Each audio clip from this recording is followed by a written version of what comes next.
I feel very called to become a member of the Catholic Church. Love the Catholic Church. It's just the best place to be. From the studios of EWTN, this is Open Line. In North America, call toll-free 1-833-288-EWTN. That's 1-833-288-3986. Outside North America, call 1-205-271-2985. You can also text the letters EWTN to 55000 or send an email to openline@ewtn.com. Colin Donovan is in the house, our very own Vice President of Theology. How often? Well, I guess once a week you get a theologian at your disposal. Pretty much. Now that I think about it. Sometimes you get three of them. Too. Yeah, that's true. So we got a bundle. There you go. There you go. Colin's in the house. We're ready to take your phone calls. The number's 833-288-EWTN. That's 833-288-3986. I have a sneaking suspicion it's going to be a particularly busy day. We always have full phone lines on Friday, but I think they're going to be really full today, so get in early. A couple open lines right now for you at 833-288-EWTN. If you're outside the United States and Canada, your number is 1-205-271-2985, and we will put you straight to the front of the line at 1-205-271-2985. You can send us an email, openline@ewtn.com, or you can text your question to Colin. Text the letters EWTN to 55000. Wait for a response. Text your first name and your question. Message and data rates may apply. I'm Jack Williams, the lovely and talented Michael McCall producing the program, and your call screener / social media maven is Mr. Jeff Burson. Colin Donovan, how in the world are you? Well, pretty good. Pretty good. Well, I'll leave it alone. Let's go to the emails. A busy day. Yes, it is. Eric writes in, good afternoon. I'm listening in North Dakota, and my question is, how does the church feel about Freemasons? My uncle, who is not Catholic, has been a Mason for years and asked if I would like to join. It sounded interesting, but my wife was very against it. Mm-hmm. What is the standpoint of the church? Yeah. Well, first of all, Freemasons are very likely good people doing what they think is the right thing to do. So we can't judge anything just based on the externals or based on the necessarily on the objective things which the church says about it. But the church is quite clear objectively regarding Freemasonry as essentially a materialistic system. It has its own idea of brotherhood, which is very central to it, but it also has very many ideas in it that would be considered Gnostic, which means that it's sort of they have an artificial construction of history which supports the existence and the character of Freemasonry that's justified in their writings and so on. So at the very beginning of Freemasonry in the 1700s as a modern theoretical system, as opposed to the Masons who built cathedrals during the Middle Ages and so on, the church basically condemned it. And I forget what the total number of is, but it's a pretty high number, something like 17 encyclicals and other papal documents basically saying that Freemasonry is incompatible with Christianity. Specifically with the Catholic faith. And the Anglican Church has reached the same conclusion. I think the Southern Baptists a few years ago made a statement to that effect as well. And the reason is the fact that Masonry posits itself, among other things, as a universal brotherhood. Our universal brotherhood, of course, through our creation and through baptism, adoption into Christ, and our brotherhood with Christ, and through Him with the Father as our Father. So it's to that extent in opposition to the Catholic idea. It has different orders and levels, some of which I would say the terms that are usage that imply a sort of Christian structure and belief to it border on sort of the blasphemous almost in the kinds of groupings and so on. The rites, as many have studied them, I'm thinking especially of John Salsa, who was an insider in Freemasonry and wrote quite extensively regarding its rites, and who argued that it was, basically along this line, that it was pretty much contradicted the faith. So not only did the church write against it, but also pronounced against it. And in the old Code of Canon Law from 1917, there was an explicit prohibition against Freemasonry, which called for an excommunication for joining the Freemasons. This was not renewed in the Code of Canon Law from 1983, simply because it tried to do some grab bag things and not specifically identify organizations and so on and so forth. But to make it clear, after questions starting to come to Rome in the mid-'80s, Cardinal Ratzinger, the future Pope Benedict, sent out a letter saying that no, Catholics could not be Freemasons. In fact, they would be in serious sin and could not be admitted to Holy Communion if they did. In other words, you can't juggle your membership in the lodge with your membership in the Catholic Church. And so that remains the moral position of the Church. It's not specifically mentioned or excommunicated, but morally speaking, this incompatibility means that a Catholic cannot be both a Catholic and a Freemason, and they should not. If they're in it, they should get out. If they're not in it, they should not go in. 833-288-EWTN is our toll-free number, 833-288-3986. Frank writes in from Knoxville, Tennessee. To even get what God offers us in Scripture, is it true that we have to have some faith in His Word to begin with? That we cannot open up the Scriptures with the attitude, prove it to me, that these words are inspired for my benefit? Sure. Well, God works with us where we're at. Nobody is born a Christian. We may come into it by baptism as an infant, but a lot of people work their way into the church by encountering God in Scripture and being convinced of it and so on. So the truth of the Scripture is there. The words are on the page. The words have meaning. They can be understood.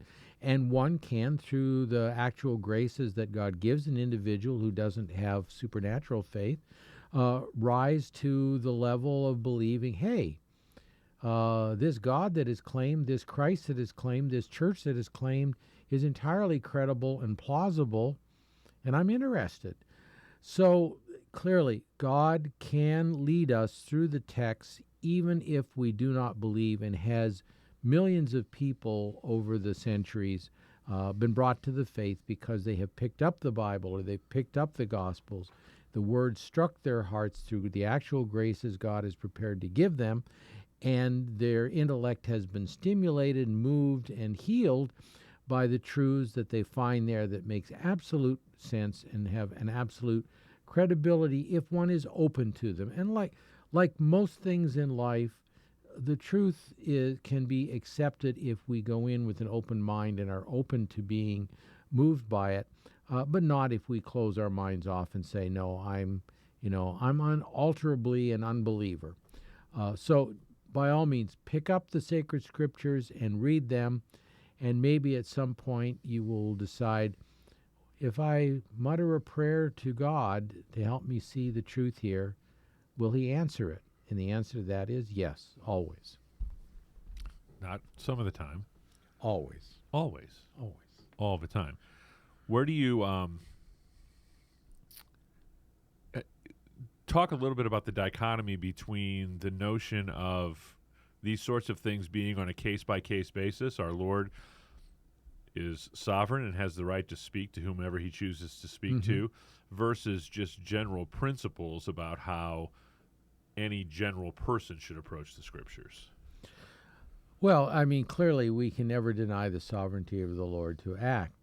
But I would say it goes along with what I said about the words are on the page, and the words have power if they strike the mind. So there are two things at work, reason and also faith. And the argument that, okay, unless I have faith, or even if I read, as some atheists or neo-atheists would say, I read this and it's just a bunch of nonsense, or it's full of errors or whatever. That's not true. Anything we say can have what appears like the seeds of contradiction in it.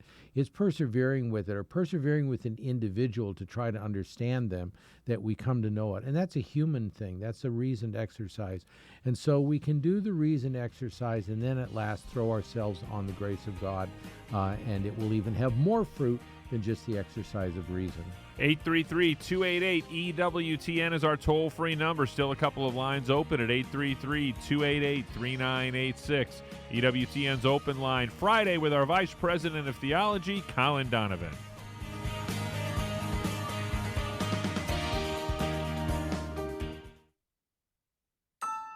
Catherine Hadro.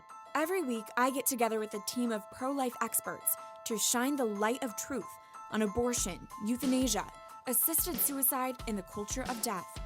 We'll help to inform you so you can become engaged in the pro-life movement. EWTN Pro-Life Weekly, more than a show, a call to action. EWTN Pro-Life Weekly with Catherine Hadro, Sunday morning at 10:30 on EWTN Radio. 60 on 10 with Monsignor Charles Pope. The second commandment, you shall not take the name of the Lord your God in vain. The disclosure of a name in the ancient world belonged to the order of trust and intimacy. And so when God revealed his name to Moses, it was an extraordinary outreach to us, saying that we were called to an intimate, trusting relationship with him. And so we should always reverence this name as a great, great gift.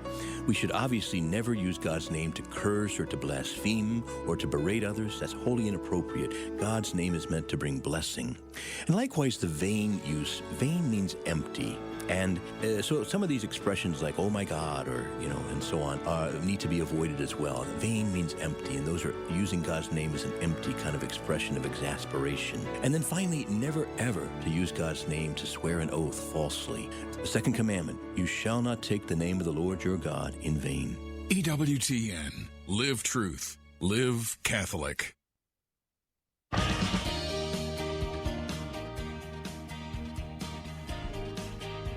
833-288-EWTN is our toll-free number. 833-288-3986. Grab one of these open phone lines. That's the number that Kalen used. He's driving through the great state of Illinois, listening on the EWTN app. Kalen, you're on with Colin Donovan.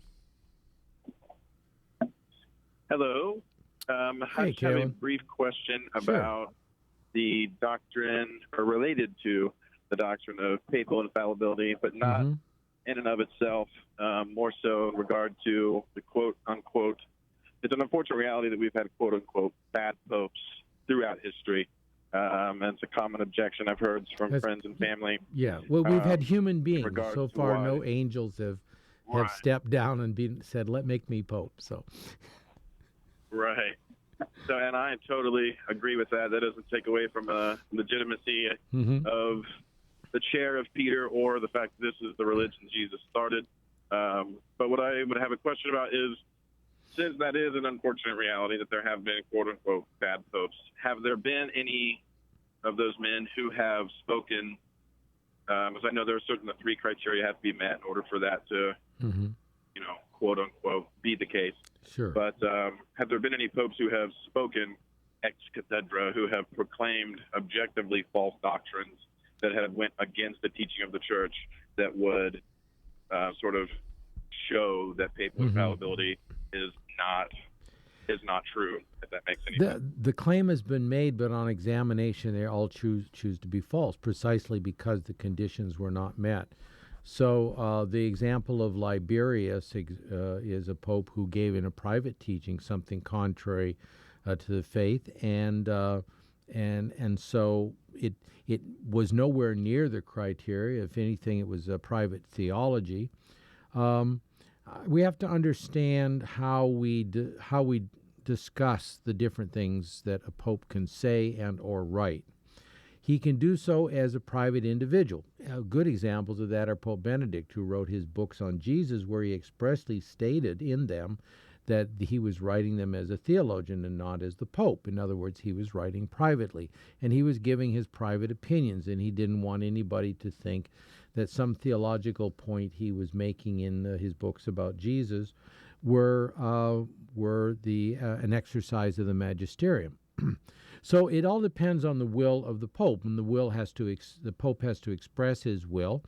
The Second Vatican Council in Lumen Gentium 25 gives us the way in which we can find what the papal will is. We can find it because the Pope says a thing repeatedly. We find it because then other popes come along who then repeat it. And in other words, it sort of gets a weight of authority. It starts out as authentic teaching. In other words, it's coming out of his office. He's speaking as Pope, not as, Bergoglio or Ratzinger or Wojtyła or whomever. So it's coming out of his office, therefore it's authentic. We have to give it due respect. We can then weigh it according to theological criteria to see, what is he saying? What is he trying to accomplish here? Is he binding us? Is he saying this has been revealed by God? That would make it infallible, but then he has to say that. He has to bind the Christian faithful to believe it. Maybe not with the precise language of, say, a Lateran Council or the Council of Trent, where they say, let them be condemned if somebody says something contrary to the faith. But some way has to express that this was that he's deciding the issue, that he's deciding that this thing already held, usually, is revealed by God, and that he's deciding that not only is it revealed by God, it's binding in faith through the virtue of faith on the faithful. And so if it's not binding in faith, is it binding at all? And the answer to that is yes. Authentic teaching has an obligation to it. It's called the virtue of religion. The person who is speaking it out of his office, as opposed to a private individual, is the Pope.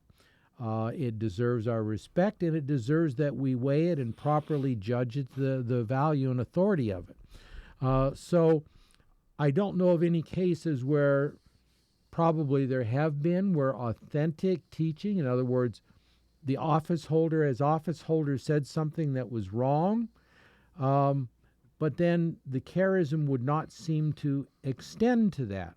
What extends to it, rather, is the words of Christ: those who hear you, hear me; those who reject you, reject me. So we have a moral obligation to weigh it and to judge it and to respect it, and not to, throw our hands up in the air and say, oh, my God, look at the Pope has said this week. We hear a lot of that, it seems like. So that's the differences there. But with regard to speaking or Pope's teaching in some document that something is revealed by God and we're obliged to believe it, I do not know that anyone has ever found an example, contrary example. Next up is Phil. He's in Denver, Colorado. He's also listening on the EWTN app. Phil, what's your question today for Colin Donovan? Good afternoon, gentlemen. I'm curious about the announcement yesterday that Pope Francis is changing the Catechism as far as the death penalty. And a couple of angles on that. Is the Catechism considered magisterial teaching? And can the Pope by himself change magisterial teaching, or does he need the unanimity of the bishops? Yes and no. Yes, it is magisterial.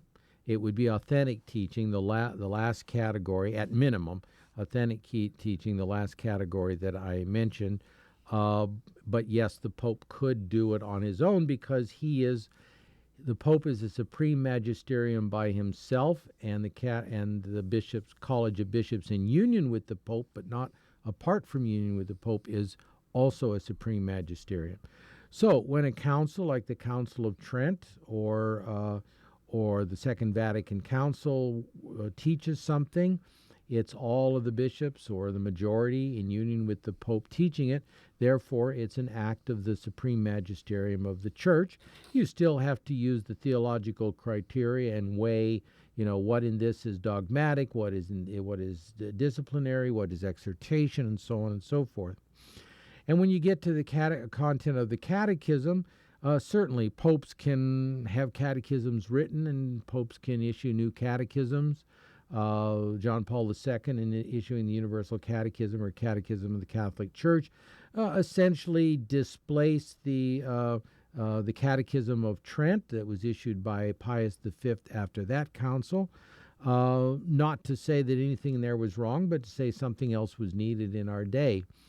And he did it by an apostolic constitution where he solicited all the bishops and all the bishops' input to the catechism, and then concurred with the Pope in issuing it. And as a result, John Paul II mentions this in his apostolic constitution issuing the catechism, and he refers to it as an authentic or sure rule for teaching the faith. In other words, in the catechism are things which teach the faith. It's the magisterium teaching. I was asked this morning by somebody, well, how do we know that it's teaching? Well, usually you pretty much know if somebody says the dog is brown and then somebody else says the dog is gray, you ask the question, well, is this teaching that the dog is brown, or is it leaving it open so that dog is gray is a legitimate reading of this? And usually when you're reading the catechism, you know the central thing the catechism is getting at. Now, beyond that central thing that God is three persons, that the second person became man, that he died on the cross, that this redeemed him, he established a church, he gave us 7 sacraments, he put the apostles in charge, he made Peter the chief of the apostles, and you go down the list of the things that are itemized in the various creeds of the church. You will also find in the catechism a lot of theological explanations, analogies and words trying to explain the teaching. Those don't have any particular infallibility attached to it. The Catechism says that God is 3 persons. That's absolutely true. There's no question about that, and it's de fide. If it goes on to, say, Augustine's explanation of an analogy to that, the human mind with the intellect and the will and the memory and so on, you could have quibbles about that and different ways of explaining the Trinity. So the theology is not the teaching. But the Catechism has theology, it has teaching, it has comments about ecclesiastical discipline and so on and so forth, and you have to read each of those in its appropriate way.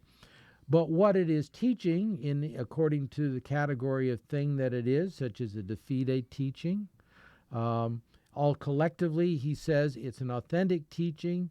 You can't go wrong by following it. If for no other reason than Christ says, those who hear you hear me, and those who reject you reject me. On that basis alone, we could say, if we follow the church, we're on safe ground. If we follow our own opinion, well, it better be a good one. So those are the kinds of questions we have to ask. And it doesn't guarantee that every word or every jot and tittle, to use the biblical expression, in any particular catechism, whether Trent's or John Paul II's, is either infallible or absolutely correct, although the teaching that is made there, in whatever theological wrappings it is going to be true. Is that helpful, Phil? Yeah, one more step. So as a faithful Catholic, we now accept what the Pope changed as doctrine, infallible doctrine, or not infallible doctrine? Well, I think that requires a lot of thought and explanation, which we probably don't have time for in 2 minutes, but maybe we can pick it up afterwards. There's a lot of history there which needs to be explained. I don't see that the Pope is saying that capital punishment is intrinsically evil in the way the Church says abortion is intrinsically evil, homosexual acts are intrinsically evil. Murder, outright murder, intrinsically evil. Lying, intrinsically evil. The Church says for some things there is no intention or circumstance could make it good. Now that's a debated point. There's the whole school of consequentialism in our day which says that, well, if you weigh up the goods and the bads, we can say that good predominates, therefore we can do it. The Church says no, some things are intrinsically evil. But even things that are good can become evil by the intention or the circumstance. And there's an old principle that good, I have to think of how the teaching goes, but good from an integral act, evil from a single defect. In other words, in anything that we do, the thing we do must be objectively good. We must do it with the right intention, and the circumstances must be fitting, due, prudent, whatever words you want to use there. All of those three things must be present for an act to be good. So the very same natural law execution could be, as done by one person or institution or government, a fitting act, but done for the wrong motives and in the undue circumstances. And I think when we come back, maybe we can look at how that would apply in this case to explain what the Pope is saying in there. The expression used is inadmissible, not intrinsically evil, and I think that's a key point. 833-288-EWTN. That's 833-288-3986. Open line Friday with Colin Donovan.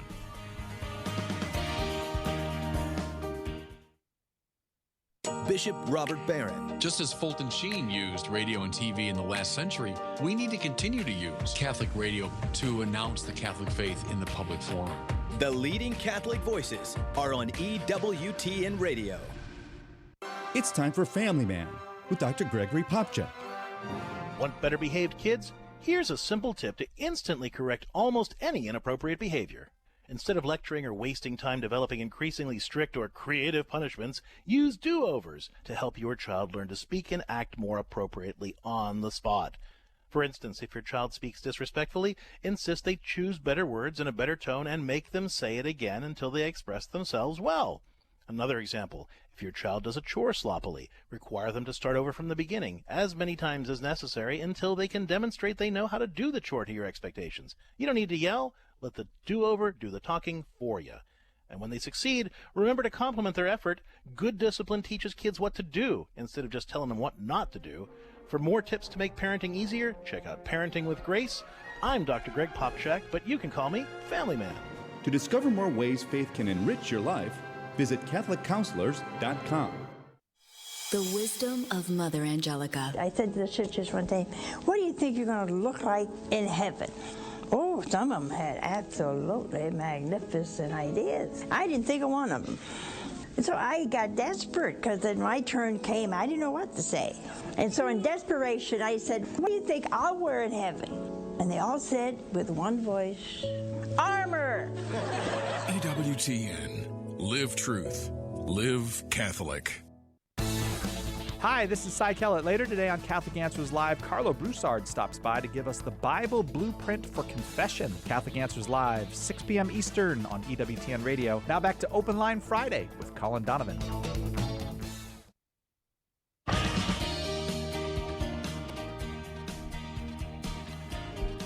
You know, tonight on EWTN Radio, Carlo Broussard will be the host of Catholic Answers Live. Well, he'll actually be the expert on Catholic Answers Live. We'll be talking about the Bible blueprint for confession and kids' question and answers. That's tonight, 6 Eastern time, right here on EWTN Radio. The number to be on the program, 833-288-EWTN. That's 833-288-3986. And we're talking a little bit about papal infallibility and the ramifications of it with regard to Pope Francis's announcement of some verbiage changes to the death penalty section of the Catechism. Not the first time, by the way, that the Catechism of the Catholic Church has been changed in this area. No, in it's fact, the primary difference between the first two editions, right? It was. John Paul II made changes. He also made some changes to a section dealing with autoerotic acts, masturbation, correct it to give more allowance for the lack of moral culpability due to habit and psychological factors. So the Catechism is not irreformable because usually it's an idea, the teaching of which is certain, but then the expression of it is should be what's called adequate in philosophy, should state the case and defend it sufficiently, but sometimes that needs some correction. But anyway, in the case of the death penalty announcement, I think it's at the level of the three characteristics of the moral act. An act must be good. In other words, it must be something that you're allowed to do. If it's intrinsically evil, like abortion, you can't do it. So you can't make abortion good. But the church, the fathers of the church, the Old Testament and even the New has upheld that as a natural law, and even within a Catholic ethos, the death penalty could be justified. Could be justified doesn't necessarily mean in all cases always justifiable. So you have on the one hand the natural law belief that the church still holds and will always hold, and that is that simply as a matter of justice, the taking of a life could be a fit penalty for the taking of a life. In other words, punishment by the civil authority of murder could include taking the life of the murderer. So that is the natural law saying an eye for an eye and a tooth for a tooth. And that's not going to change. It's not intrinsically evil, but can it be made evil? Well, that's where the other two elements come in. It can be evil because of the intention of the person who is deciding or carrying out the death penalty, or the country or society or the laws that are structured to get at certain people as punishment or whatever. If it's if there's a structure of sin there, to round up Catholics as malefactors or Protestants as malefactors. Whatever it is, there could be structural reasons why capital punishment is morally untrustworthy. And then finally, the third thing is the circumstantial element, which could include what I was just talking about, and many other things beside. Now, we've already seen that work its way out in history.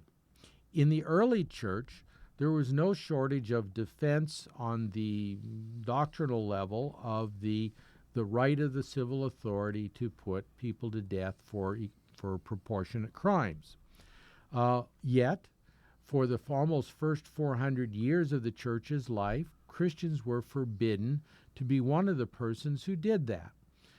During the era of persecution, Christians could not take positions in government or in the military where they would have to decide or execute capital punishment. So the church showed itself unalterably opposed to the use of capital punishment in the Roman system. That's a key element. That's a circumstantial and prudential element. When Constantine legalized the church, he also put in a prohibition of capital punishment, which had otherwise been rampant. And you would probably think that, well, if all of his governors and all of the administrators in the Roman government were used to certain exercises of capital punishment for coercive reasons or whatever, it might be a good idea just to do away with it to get a clean slate. And so essentially that's what Constantine did. And it wasn't until 438 that the Emperor Theodosius II, who issued a new code of laws for the empire, or in those days it was a split empire, he was co-emperor. He issued this set of laws, and he tried to bring Christian principles in. The fathers and doctors of the church had defended the civil authorities' right, and now you could say the civil authority was given back that right because there had been Christianity for 100 years, and it had worked its way into the thought processes, and it was now more likely that a Christian was in office, and being in office could morally exercise the civil authorities' right without offending God by wrong intention or undue circumstances, or by punishing for acts which were not suitable, such as, well, look at the things the church herself dropped from the Old Covenant. Executions for adultery, Christ himself did that. Executions for many other sins that were not specifically the taking of a life. So the church had always felt, as our Lord did clearly, that it had the power to modify the manner and so on. So why today, after 1,500 or so years, would the church say that this is now inadmissible? I'm waiting to see the Latin text, but I suspect it would say that it's illicitous. And that would mean that we would say, for instance, that the Mass can be valid, but it can be illicitly celebrated because the circumstances. So it gets again to the prudential and circumstantial element, that a priest can be validly ordained but celebrate illicitly because he's not in communion with the church.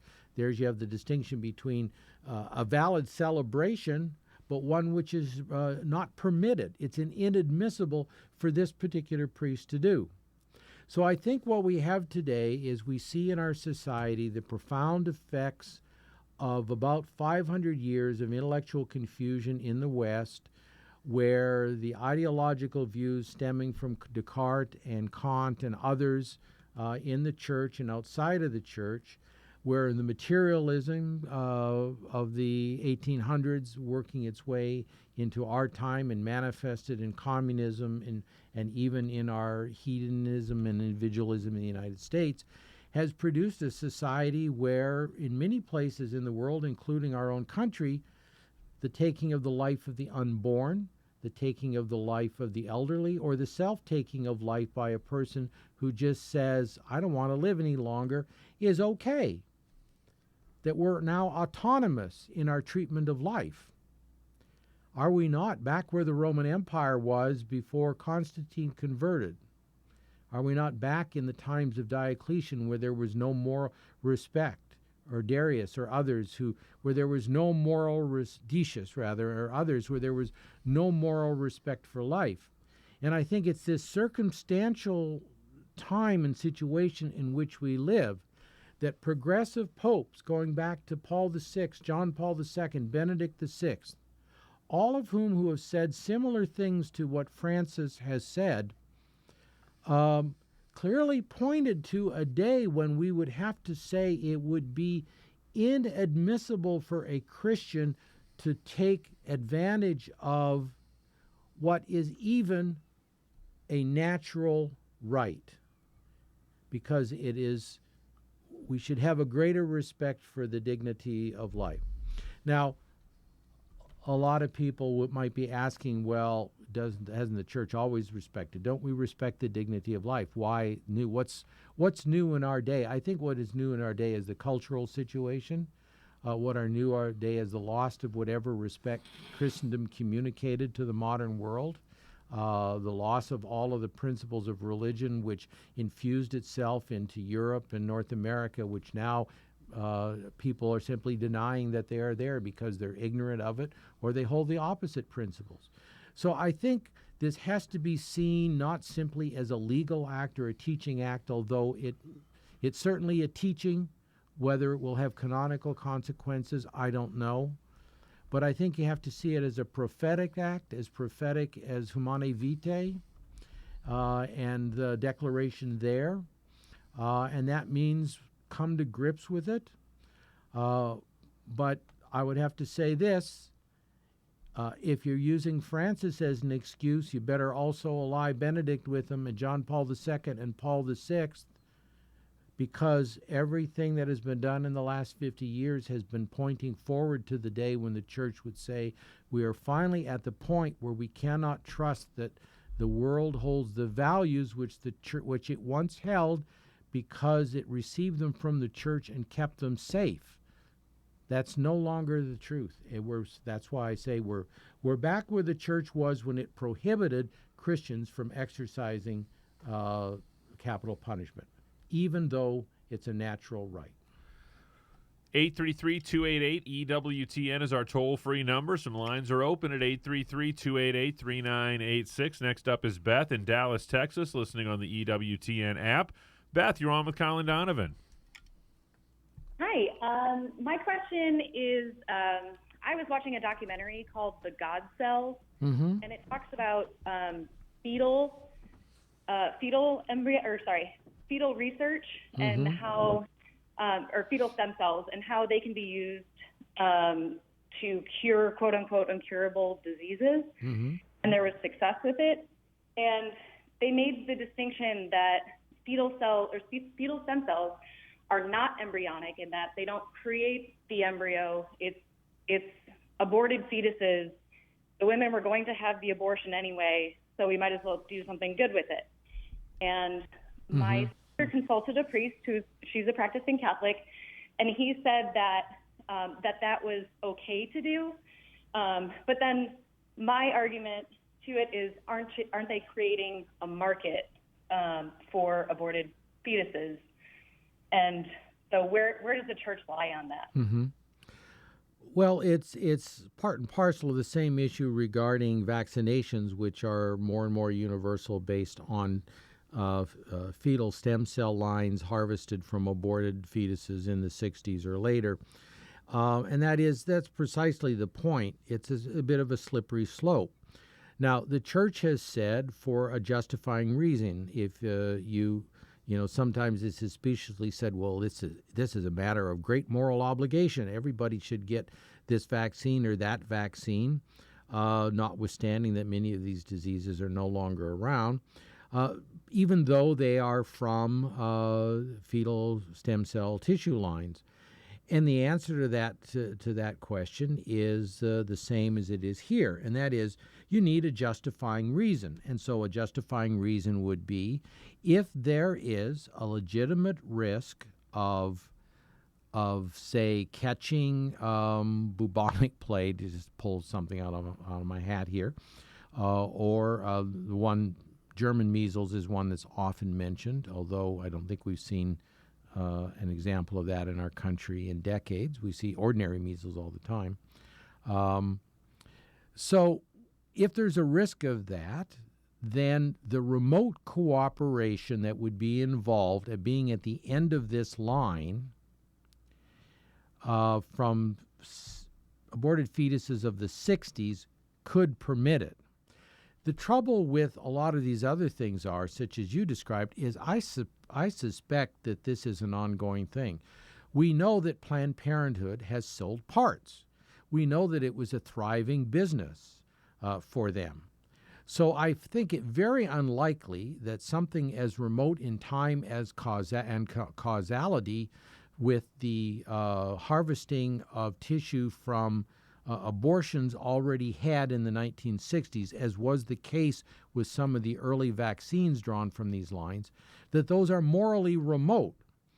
I think it's more immediate than that. The abortionist harvests the organs, gives it to a center which does the research, whether a university or a corporation, who then makes a drug or a therapy, which is then given to the doctors who then give it to you. And they're doing this in contemporary time. And so the causality, both in time and I think also from the philosophical point of view here, is much tighter, because it means much closer than remote, because it means that by fostering this commercial chain, as it were, you are fostering the beginning of this change, and that is the abortions. And we see that with the...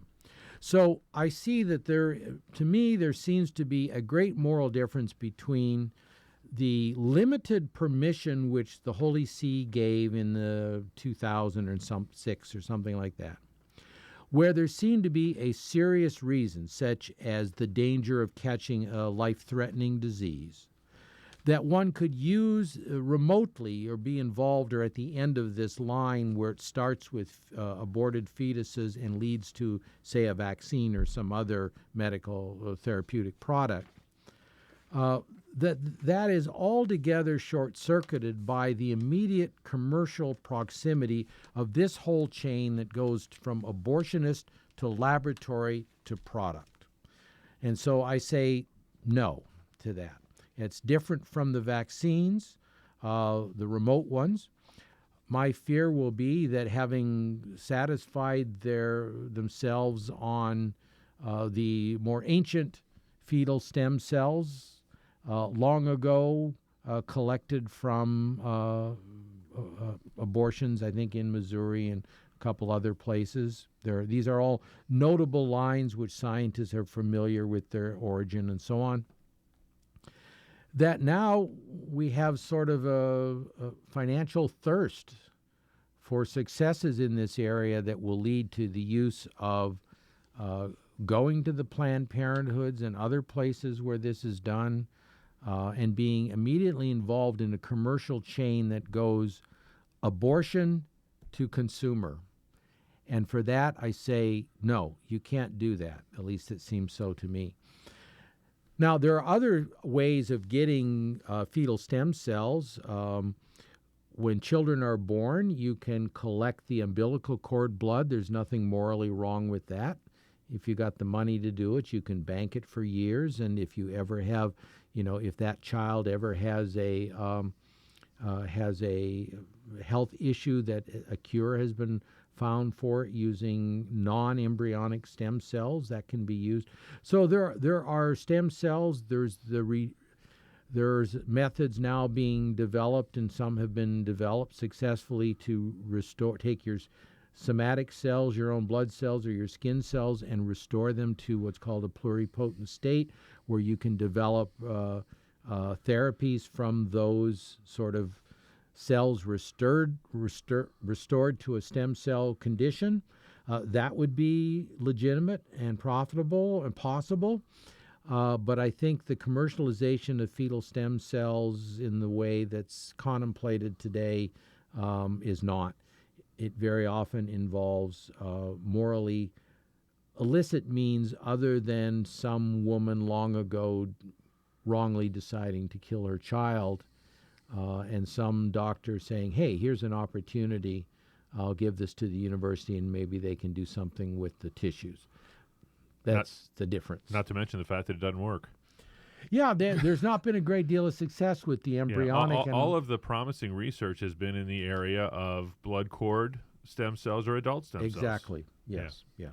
833-288-EWTN is our toll-free number, 833-288-3986.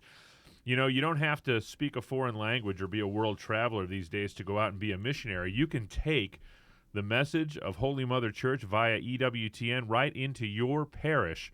We'll provide the materials for you to do so. You can become an EWTN media missionary today. To find out more about that, log on to EWTNmissionaries.com. That's EWTNmissionaries.com. Next up is a clearly brilliant man. Jack is in Killeen, Texas, listening on Armor of God Radio. Jack, you're on with Colin Donovan. So thank you for taking my call.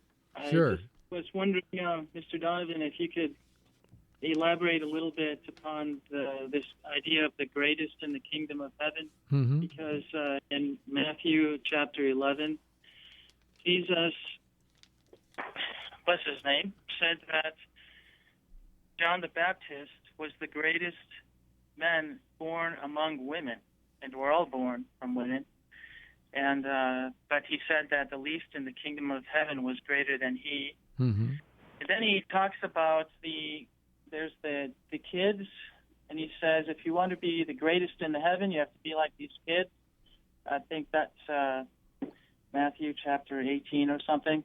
And then there's the argument between James and John. They wanted to sit on his right and left in the kingdom of heaven. So Jesus says it's not for me to decide that, but he recognized that it's a position that can be filled. Right. So therefore it exists. Sure. And then the disciples were arguing about who's the greatest in the kingdom of heaven, and that's in So what about, Colin, this notion of hierarchy within the kingdom? Right. Well, in the early church, they had a real sense of hierarchy. You look at the writings of Pseudo-Dionysius, who was the progenitor of Aquinas, and talking about angels, but also among others who wrote, there are natural hierarchies. We recognize this still in the family, the hierarchy of the father and the mother, and then the children. So we can make distinctions there and still have a communion, whether in the family or in society with a king, prince, governor, president, prime minister, whatever. You can still have hierarchies in the natural order and still have the communion of charity among them. We're talking mostly here, what holds the hierarchy together is charity. Because if you make it a sort of a Darwinian principle of power, well, look around you. That's what we have, hierarchies of power. If I can force you to do this, if I can force you to give contraceptions and do abortions, I shall do so. That's a hierarchy of power, not of charity. So this is what the world tries to do. Now, the distinction, therefore, in hierarchies and place in heaven has to refer to the degree of charity. And Aquinas is quite clear on this. He makes a number of analogies which are more or less useful, but clearly are analogies. And that is, if by nature all human beings start out the same, we do by our own efforts on the natural level, we're going to grow and we're going to become such and such a person. And on the supernatural level, we're going to grow ourselves by cooperation with God and His grace. And so he considers charity and our growth in grace as added nature. So we have this little puny human nature lower than the angel's nature, each of whom is a greater spirit than the human spirit. But yet through charity, we can rise higher than the angels, as Our Lady is said to do by the Church, where she is, the greatest creature ever, who by her human nature is lower than the angels, but by grace she is higher than the angels. So the different places in heaven is the degree of charity of each, and we die in that degree, a certain degree of charity, what we have come to in our life in love of God and neighbor, and our cooperation with grace leads us to that. It's foreseen by God. We can speak of the predestination of that, and we arrive at the point where God led us, at least as far as we in our cooperation would take us, and there we shall be. And in the early church, some of the ecclesiastical writers spoke of the fallen angels, that the fallen angels who had a certain degree of being human beings with their human nature, overflowing with the grace of this added being, will fill those places in the heavenly hierarchy. It's a way of saying that even the destruction caused in God's original plan by the fall of Satan and his angels, God had a recovery plan. He had a will to fill up heaven in various degrees of charity. It shows His own plenitude from the least to the greatest.